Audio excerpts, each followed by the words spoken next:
അവൾ അടിപ്പിന്ന കോരി കുടിച്ചു. മോളെ, ആ രാമ ഒറ്റയ്ക്കാ. നീ ആ വർദ്ധനി ചേട്ടന്റെ വീട്ടിൽ പോയി കിടന്നു. അങ്ങാര് രാമനെ നമ്മളെ ഏൽപ്പിച്ചിട്ടാ പോയത്. മുമ്പൊക്കെ ആണെങ്കി ആ ഔസേപ്പച്ചൻ കൂട്ടിനുണ്ടായിരുന്നു. അയാളും ചത്തു. ശരിയാ, പാവ ആ ചെറുക്കൻ അവിടെ ഒറ്റയ്ക്കുള്ളൂ. വല്ലതും കണ്ട് പേടിക്കുകയും വരും ചെയ്യും. നീ അവിടെ പോയി കിടന്നു.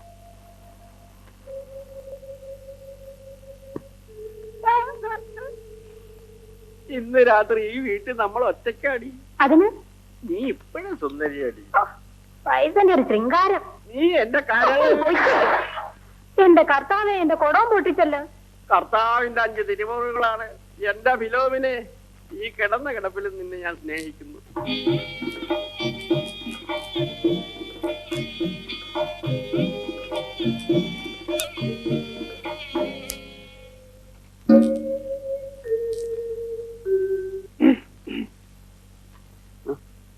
എന്താ ചേട്ടത്തി? ഞാൻ നിനക്ക് കൂട്ടുകിടക്കാൻ വന്നതാ. എന്റെ അപ്പനും അമ്മയും പറയണേ നിനക്ക് ഒറ്റയ്ക്ക് കിടക്കാൻ പേടിയാണെന്ന്. നിന്റെ അപ്പനും അങ്ങനെയാ പറയണത്. ആണോ? നിനക്ക് പേടിയാണോ? എനിക്ക് ഒരു പേടിയില്ല. ഞാനിവിടെ കിടക്കട്ടെ? ഇവിടെ സ്ഥലമില്ല, വേറെ പായെടുത്തിട്ട് കിടക്കും. ഉള്ള സ്ഥലത്ത് 2 പേര് കൂടി കിടക്കാം. വേണ്ട, ഈ പായെടുത്തിട്ട് കിടക്കും. വേണ്ടെങ്കിൽ വേണ്ട. നിനക്ക് ഇഷ്ടമില്ലെങ്കിൽ ഞാൻ കിടക്കുന്നില്ല.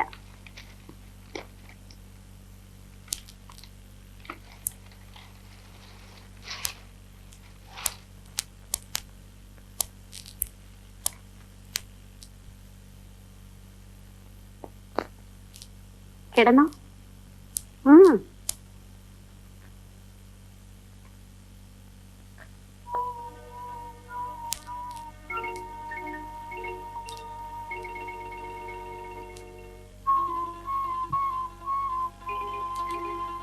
നീ എന്താ ഓർക്കണേ?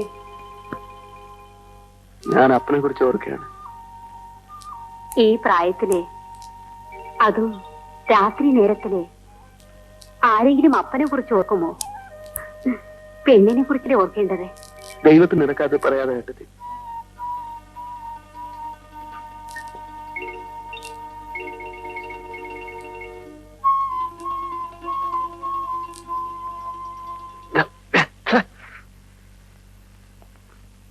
ഞാനിന്ന് കുളിച്ചത് വാസനയുടെ എണ്ണ പുരട്ടിയാണ്. ചേട്ടത്ത് കിടന്നുറങ്ങ. എനിക്ക് ഉറക്കം വരുന്നില്ല.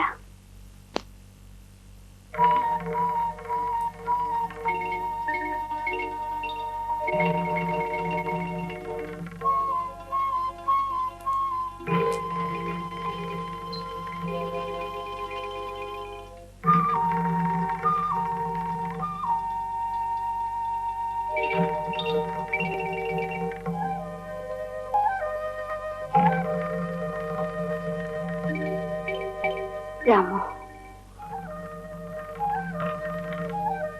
എന്നോട് പിണക്കമാണോ?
അന്നമ്മേ, നീ സുന്ദരിയാണ് എന്റെ മാലാക.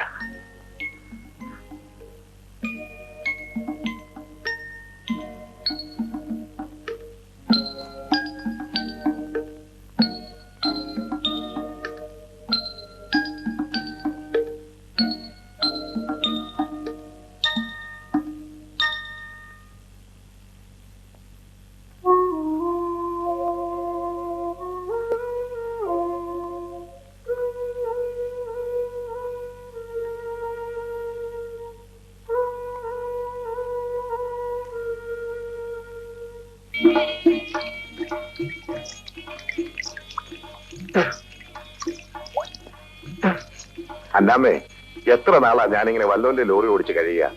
നമുക്കൊരു ലോറി വാങ്ങിക്കാം. നിന്റെ അപ്പനോടും അമ്മയോടും എനിക്ക് തരാമെന്ന് പറഞ്ഞ കാശ് തരാൻ പറ. ബാക്കി കാശ് ഞാൻ ഉണ്ടായിക്കോളാം. ഞാൻ പറയാം.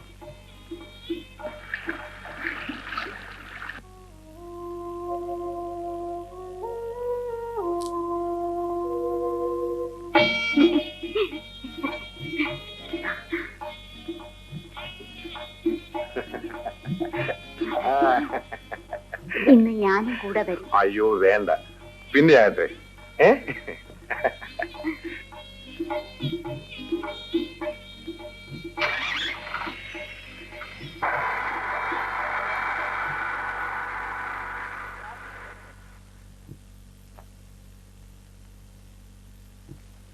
നീ ഇവിടെ ഇരുന്നേ.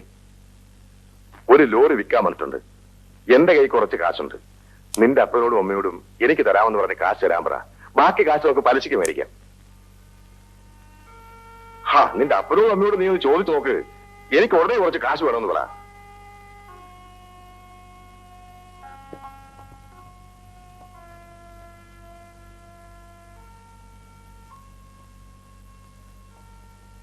കാശ് വേണമെന്ന്. ഏത് കാശ്? ആർക്ക്? എന്റെ കല്യാണത്തിന് കൊടുക്കാമെന്ന് പറഞ്ഞ 5000 രൂപ. എന്താ മോളെ, ഇവിടുത്തെ സ്ഥിതിയൊക്കെ നിനക്കറിഞ്ഞൂടെ? ഒരു ലോറി വിൽക്കാൻ വന്നിട്ടുണ്ട്, അത് വാങ്ങിക്കണമെന്ന്. ലോറി പോയിട്ട് വീട് മേടിക്കാൻ കാശില്ല ഇവിടെ. അപ്പാ, നമ്മൾ കൊടുക്കാമെന്ന് പറഞ്ഞതല്ലേ, അത് കൊടുക്കണം. ഉണ്ടായിട്ട് വേണ്ടേ കൊടുക്കാൻ? എവിടെന്നെങ്കിലും ഉണ്ടാക്കി കൊടുക്കണം. എവിടെ നിന്നുണ്ടാക്കാനാ? അതൊന്നും എനിക്കറിയേണ്ട ആവശ്യമില്ല. എനിക്ക് നിങ്ങൾ തരാമെന്ന് പറഞ്ഞ 5000 രൂപ ഇപ്പൊ കിട്ടണം. എന്താ കുഞ്ഞെ, നീ ഇങ്ങനെ നിർബന്ധം പിടിച്ചാൽ എങ്ങനെ? കുറച്ചു നാളുകൂടെ ക്ഷമിക്ക്, എങ്ങനെയെങ്കിലും ഒപ്പിച്ചു തരാം. കല്യാണം കഴിഞ്ഞ് ഒരാഴ്ചക്കകം കാശ് തരാമെന്നാ പറഞ്ഞത്. വർഷം 1 ആയി. 5 പവന്റെ സ്വർണം തരാമെന്ന് പറഞ്ഞു.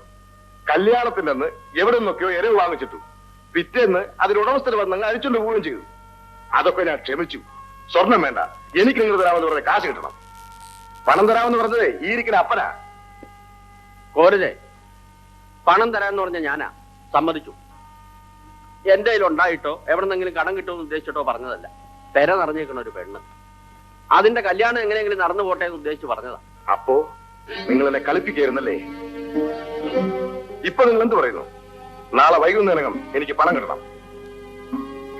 നിങ്ങൾ പണം തരുന്നോ ഇല്ലയോ? എന്നെ കൊണ്ടൊരു ഭാഗമില്ല. എന്നാലേ നിങ്ങളുടെ മകള് നിങ്ങളുടെ അടുത്ത് തന്നെ നിൽക്കട്ടെ. പണം ഉണ്ടാക്കി വെച്ചിട്ട് എന്നെ വന്ന് വിളിക്കുമ്പോ അപ്പൊ ഞാൻ വരാം. അയ്യോ അമ്മേ, മോനെ, നിങ്ങൾക്ക് സമാധാനമായല്ലോ. അവനോട് 2 നല്ല വാക്ക് പറഞ്ഞാൽ എന്തായിരുന്നു? ഞാനിപ്പോ എന്ത് വേണം? അവനെ പിടിച്ചൊരു ഉമ്മ കൊടുക്കണോ? നിങ്ങൾക്ക് ഇവിടെ കണ്ണീര് കാണണം അല്ലേ? എന്താ വിശേഷം? പറയാം.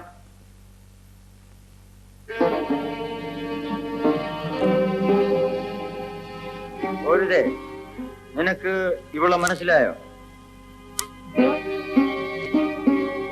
ഇവള് നീ കെട്ടിയ പെണ്ണാണ്. നീ എന്താ മിണ്ടാത്തെ? നിനക്ക് ഇവളുടെ അപ്പനും അമ്മയും 5000 രൂപ തരാമെന്ന് സമ്മതിച്ചിരുന്നു, ശരിയാണ്. പക്ഷെ അത് തരാൻ കഴിയാതെ പോയി. അതുകൊണ്ട് കെട്ടിയ പെണ്ണിനെ ഉപേക്ഷിക്കുന്നത് ശരിയാണോ? പണത്തിന് വേണ്ടി പെണ്ണ് കെട്ടുന്നവൻ വേറെ ആരെങ്കിലും പണം തരാമെന്ന് പറഞ്ഞാൽ പെണ്ണിനെ അവർക്കും കൊടുക്കും. നീ വിളിക്കണമെന്ന് പറയാനാണ് ഞാൻ വന്നത്. എനിക്ക് ഇവിടെ സ്വീകരിക്കാൻ വയ്യ വർദ്ധനേട്ടാ. നിനക്ക് തരാമെന്നേറ്റ 5000 രൂപ 1 വർഷത്തിനകം ഞാൻ തന്നോളാം. വറുതുണ്ണി വാക്ക് പറഞ്ഞ വാക്കാണ്. നീ ഇവിടെ സ്വീകരിക്കും. പണം തന്നാലും ഞാൻ ഇവിടെ സ്വീകരിക്കില്ല.